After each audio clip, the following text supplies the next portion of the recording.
My wife asked if she could go to the company couple's dinner with her boss, and the only answer I could muster, stifling everything I felt, was a simple, "Go, and consider this your last event as my wife." I saw the shock in her eyes that she didn't even try to hide, as if she hadn't expected me to take her seriously, as if what she'd suggested wasn't the most absurd thing a loving heart could hear. But what I saw there wasn't just surprise. It was fear. Not of myself, but of losing the comfort of the lie she'd been nurturing for months, maybe years. And the next day, with an almost surgical coldness, I emptied my drawers and left behind the illusion of an us that existed only in my head. She went to the event. She went with her boss. And she came back alone. He, I learned later, had never seen her as anything more than occasional company.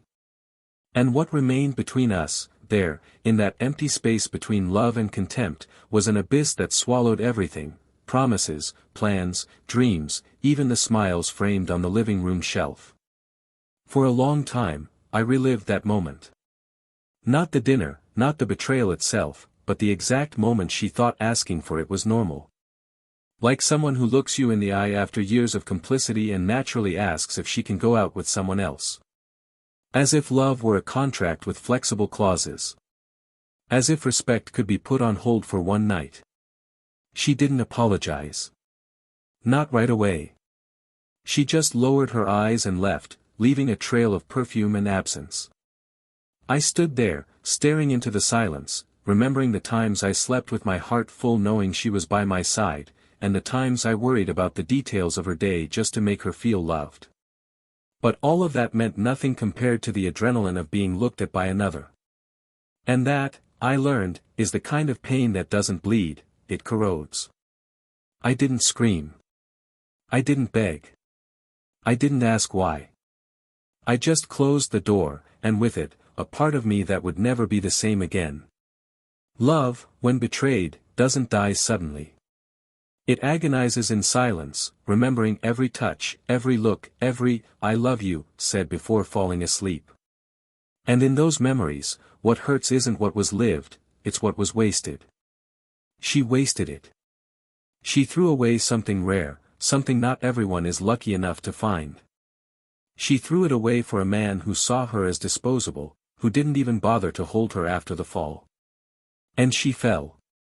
But not to the ground. She fell from my memory, from the place I had reserved for her inside me.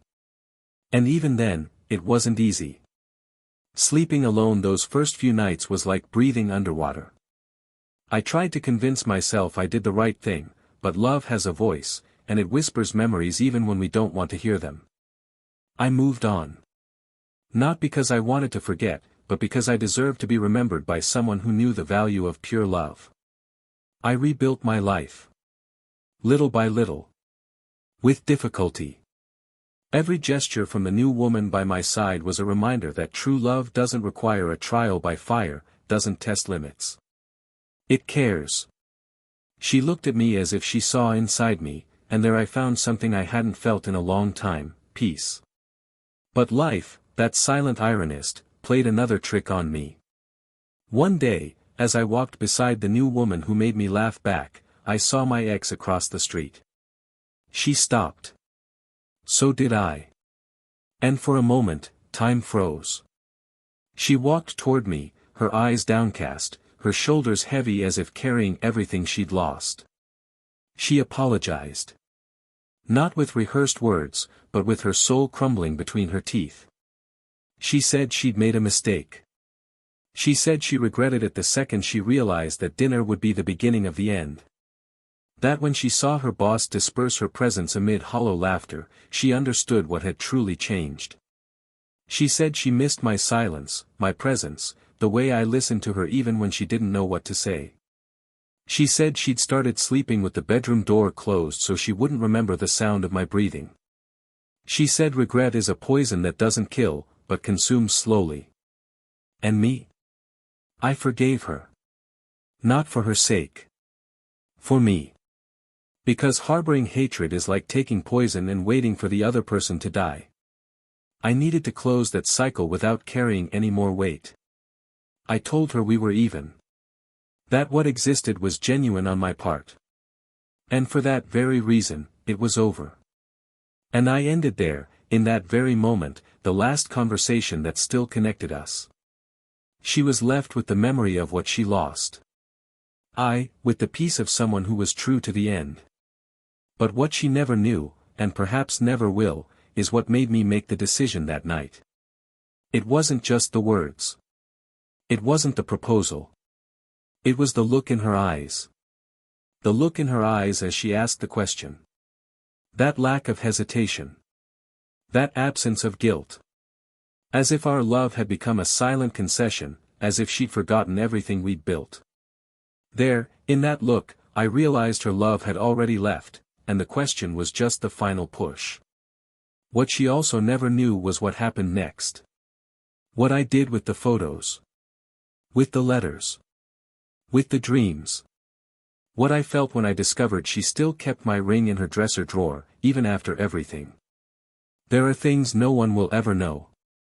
And others that are revealed too late. But the cruelest part of this whole story, the hardest and most unexpected blow, happened some time later. When she finally saw me with another woman. But not just any woman. A woman who was everything she said she wanted to be. The kind of woman she admired but never managed to become. And that day, her eyes said it all. They no longer asked for forgiveness. They begged for time. But it was too late. Because at that moment, even the memory of what she was to me, was gone. And what did she see there, in the woman beside me, that tore her apart inside? What was the gesture, the look, the word, that made her understand, once and for all, that she had lost more than one marriage, had lost the love of her life? Welcome to the channel. Here, we do not romanticize or support any form of cheating. All the stories you will hear are fictional, created to show, with intensity and realism, how betrayal destroys relationships, breaks trust and takes away what is most valuable between two people, true love. Get ready to dive into a narrative deep, intense and shocking. Take a deep breath.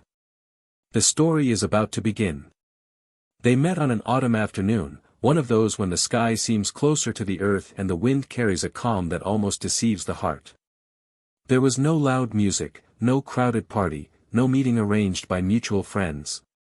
It was a simple, discreet, yet surefire coincidence. He had stopped at a coffee shop to escape the traffic, she to wait for the rain to pass. Their eyes met before they even spoke, and there was planted a seed that would grow serenely, solidly, like someone approaching slowly so as not to startle. His name was Ethan, hers was Claire. He worked in financial consulting, he was discreet, polite, with a firm voice and attentive gaze. Claire was a communications analyst, a woman with a light presence, an easy smile, and a sensitivity that bordered on the poetic. They didn't know it then, but that meeting would become the foundation of something greater than either of them had ever experienced. In the first few months, everything revolved around discovery, shared tastes, old movies, favorite coffees, the fear of losing a family member, the way each dealt with silence. Claire had a way of listening that made Ethan feel her words were valuable. He, in turn, was patient, didn't try to fix her, just accompanied her. They lived in different neighborhoods, led busy lives, but always found a way to see each other. They were the kind of couple who didn't make public declarations on social media, but exchanged notes stuck to the fridge with small promises of love. And amidst that quiet routine, a feeling of partnership was born that many call love, but in their case, felt like something deeper. It was trust, it was warmth, it was the kind of bond that is built slowly, with respect, day after day. They decided to move in together 2 years later. The move wasn't a leap in the dark, but a conscious step. Ethan wanted to share a roof with her, not just for practicality, but because she was already part of his routine in a way no other woman had been. Claire, in turn, saw a rare sense of security in him. The way he adjusted the blanket for her at night, or how he remembered the date of their first kiss without ever missing a beat, were details that made her believe that perhaps, finally, she had found someone who truly cared for her. The new apartment was in a small building on a quiet street, where every window at night revealed a slice of someone's life.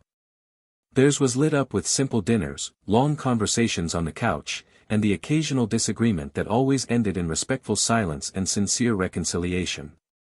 Their families crossed paths easily. His parents were discreet and reserved, but they quickly warmed to Claire's gentleness. Her widowed mother was grateful to see her beloved daughter treated with care. Ethan was the type to pull out a chair and serve dessert to his mother-in-law, and Claire laughed at her father-in-law's jokes, even when she didn't fully understand. Friends began to see them as a unit. They weren't the most effusive couple, but they were always together at events, holding hands or sharing knowing glances. And, little by little, they built a life where habit mingled with affection. They shared chores, bills, weekend trips, responsibilities, and expectations. And more than that, they shared silence. A kind of comfortable silence that only exists between two people who choose each other every day, even in the moments without words. Over the next 4 years, life continued as usual. Ethan grew professionally, took on important accounts, and began traveling more frequently. Claire received a promotion, began attending company events, and met new people. The routine changed. Schedules shifted. Conversations diminished, but the affection remained. At least, that's what they both wanted to believe. Sometimes, she'd wait for him late with a glass of wine and the soft sound of the piano playing in the living room. Other times, he'd leave dinner ready before he left, with a note reminding her to take care of herself. There were no crises. Just a kind of subtle estrangement, growing slowly, like a crack that's not yet visible but already threatening the structure. Dinners with friends continued, trips diminished. Ethan began to get used to her absence on Sunday afternoons, when before she loved to cook something for them both. Claire started coming home late from work, justifying it with endless meetings and new projects. There were days when everything seemed the same, and others when the silence was thicker. They still slept side by side, but they didn't always touch. They still kissed, but without the same warmth. They still said, "Good morning," but didn't always wait for an answer. Even so, to outsiders, they remained the ideal couple. Friends envied their calm, their stability, their maturity in knowing how to deal with difficult times. No one saw what was behind closed doors, and perhaps they didn't even want to see it. One ordinary Sunday, Claire suggested they decorate the guest room together. It was something they'd been planning for a while but always put off. Ethan found her sudden enthusiasm strange, but didn't question it. They spent the day choosing paintings, testing furniture positions, laughing at their old choices. It was one of the few days they'd laughed heartily in the past few months. And that night, as she lay with her head on his chest, they both pretended, for a few minutes, that it was still the same. But Claire's eyes were restless. And Ethan, though he didn't say it, sensed something was off. It was like a strange scent in the air, one you can't quite place, but one that puts you on edge. Still, he held her close until she fell asleep. And he lay there, awake, staring at the ceiling, trying to remember when touch became obligation and smile a shield. The following week, Claire casually mentioned a company event. A couple's dinner, organized to celebrate a new phase of the team. Ethan listened, nodded, and she didn't press the issue. But the next day, when they returned from the market, she asked a question that made something snap inside him. She asked if he couldn't make it, she could attend accompanied by her boss. Her tone was casual, almost light. But the words, to Ethan, sounded like a dull snap. He looked at her but didn't answer immediately. She noticed, but looked away. The question hung in the air like a knife. And he simply said it was fine. And that if she decided to go, she should consider it the last event she would attend as his wife. That night, they didn't argue. There was no fight, no tears. Just silence. A silence that screamed louder than any scandal. Claire went to bed early. Ethan stayed in the living room, staring at the switched-off television screen. The next day, he woke before sunrise, made coffee, emptied his desk drawer, left his keys on the counter, and left. He left no letter, no message. Just absence. An absence that, at that moment, weighed more heavily than any words. But what no one knew, not even Claire, was that this seemingly over story was far from over. What she would see months later would change everything. Not what she felt for Ethan, but what she saw in herself. And it would be in this encounter, unexpected, painful, silent, that she would understand the true meaning of loss. Not of a relationship, but of a love that, through carelessness, had let itself die. Time passed like a thin, steady rain that dampens the walls, silent, until one day everything began to crumble without warning. There were no messages exchanged, no attempts at reconciliation. Claire moved on with her life, or at least tried. After that night when Ethan left without looking back, she spent weeks in a state of suspension. The days seemed too long, and the nights even worse. The apartment, once filled with small sounds and muffled laughter, now echoed with her own footsteps. She tried to convince herself that it was just a phase, that she would soon adapt, that she had done the right thing not to fight for a relationship that seemed empty. But the problem was, she couldn't forget the last words he'd said, spoken with a coldness she'd never heard before: "Go, and consider this your last event as my wife." It reverberated like a sentence. And even without admitting it, she hoped he would return. Not that day, not the following week. But someday. He didn't. The following months were a blur of commitments, attempts at distraction, fake smiles at dinners with friends who told her she deserved to be happy. She began repeating this to herself, like a faithless mantra. She avoided places that reminded her of them, hid photos in boxes, changed her route to avoid passing near their apartment building. She tried dating others, but it was always superficial, always disconnected. Other people's eyes lacked the same patience. Their touches lacked the same intention.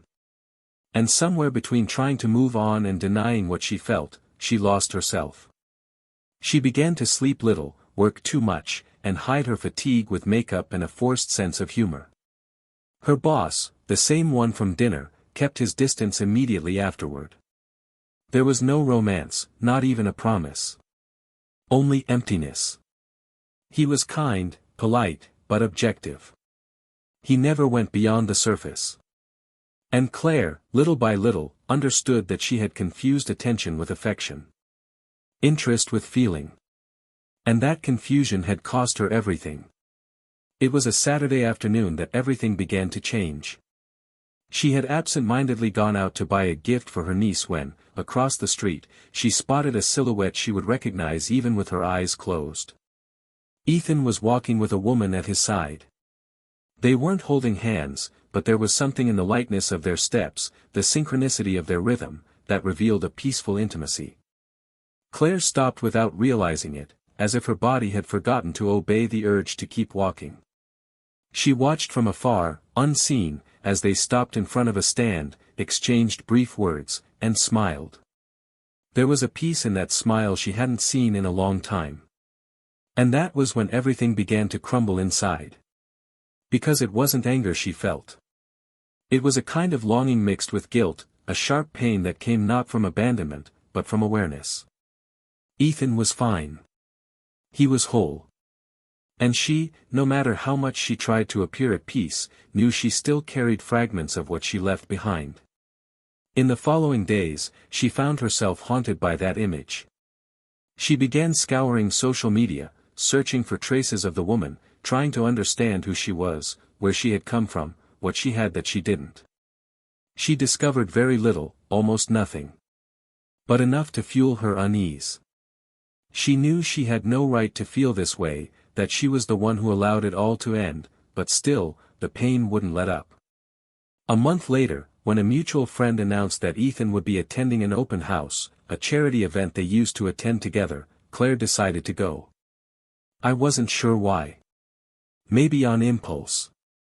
Maybe because there were still unanswered questions. Maybe because, deep down, he was waiting for an opening to say what he'd never had the courage to admit. She arrived early, but he was already there. So was the woman. They were talking with a group of people. Claire approached slowly, her heart racing, her eyes fixed on him. When Ethan saw her, he hesitated for a second, but kept his expression serene. His new companion noticed but didn't move away. Claire waited for the right moment and approached. She pulled him aside with a restrained gesture, and he, out of politeness, followed her. They were a few meters from the garden, where live music muffled some of the noise. The reunion was silent. She took a deep breath before speaking.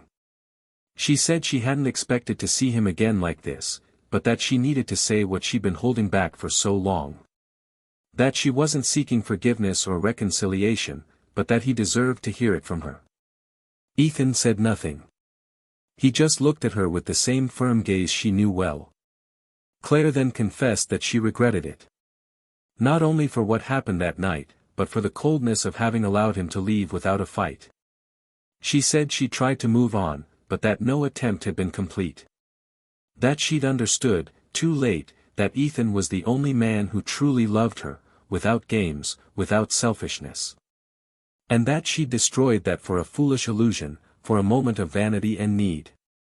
Ethan remained silent for a long moment, until he finally spoke. His voice was calm, but filled with a depth that cut through. He said he listened to her respectfully, but that it didn't change anything. He had already forgiven, not for her, but for himself. There was no more pain, no more anger. Just an absence of feeling. He said he'd waited for weeks for a gesture, a word, something that would show she wanted to fight. But she didn't. And he decided not to live in a place where only he loved. He said their love was real, yes, but that the pain had transformed him. And that, silently, he had learned to love someone who chose him every day, without hesitation. Claire felt her eyes sting, but she stood her ground.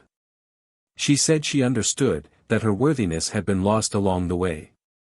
And she turned to leave. But before she could take the first step, she heard a soft voice behind her. It was the woman. Ethan's new companion. She approached slowly, with a gentle smile. He said he knew who she was and that he had great respect for their shared history. That he didn't judge, and that he hoped Claire would find peace. Claire, disconcerted, thanked him in a whisper.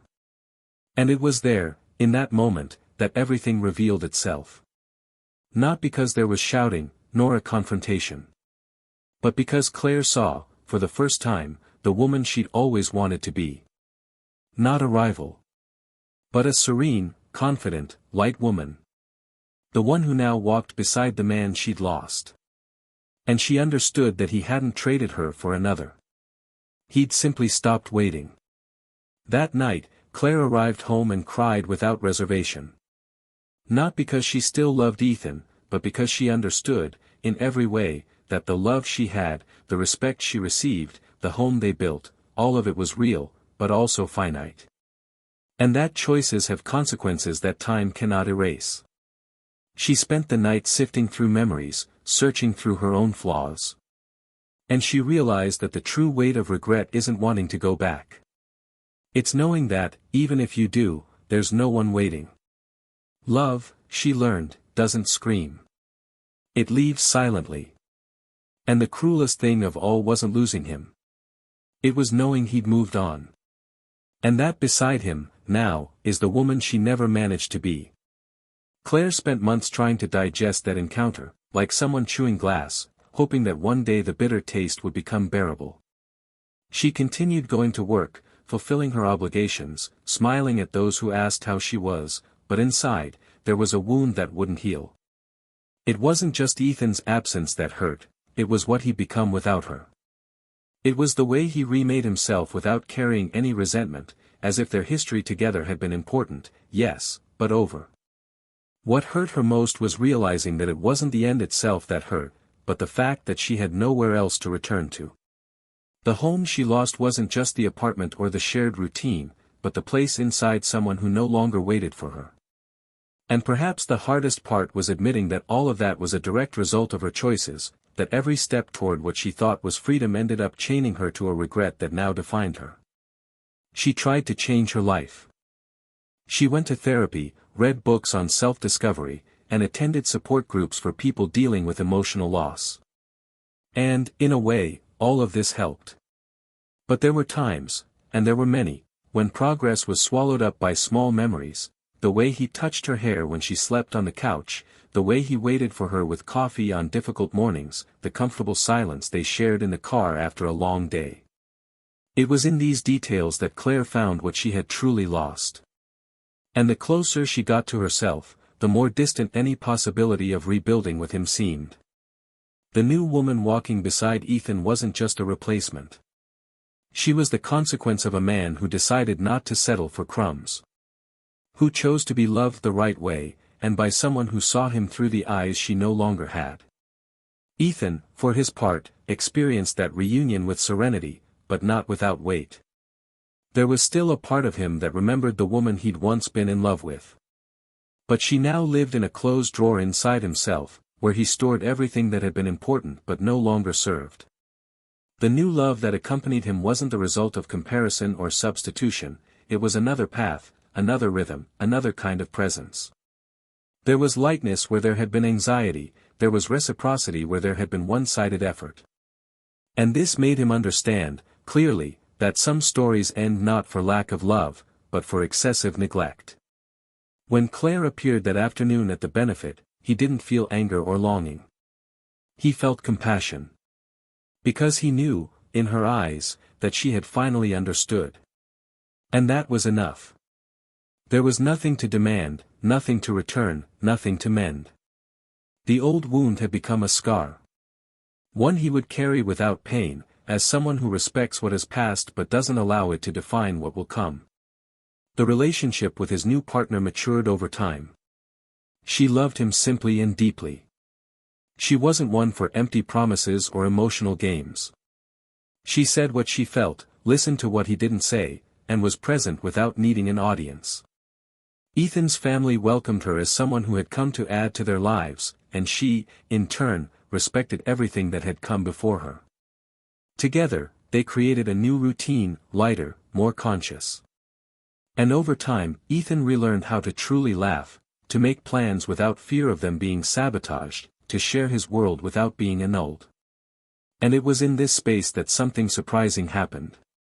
One day, on a random walk, he looked at her and felt something he had never felt even with Claire, a calm certainty. It wasn't euphoria, nor blind passion. It was the deep understanding that he was exactly where he was supposed to be. Claire, on the other hand, took longer to understand her new place in the world. Attempts at new relationships became rare. Not because she didn't want company, but because she now knew how rare it is to find someone who loves honestly. She began writing, channeling her pain into chronicles she'd never shared with anyone.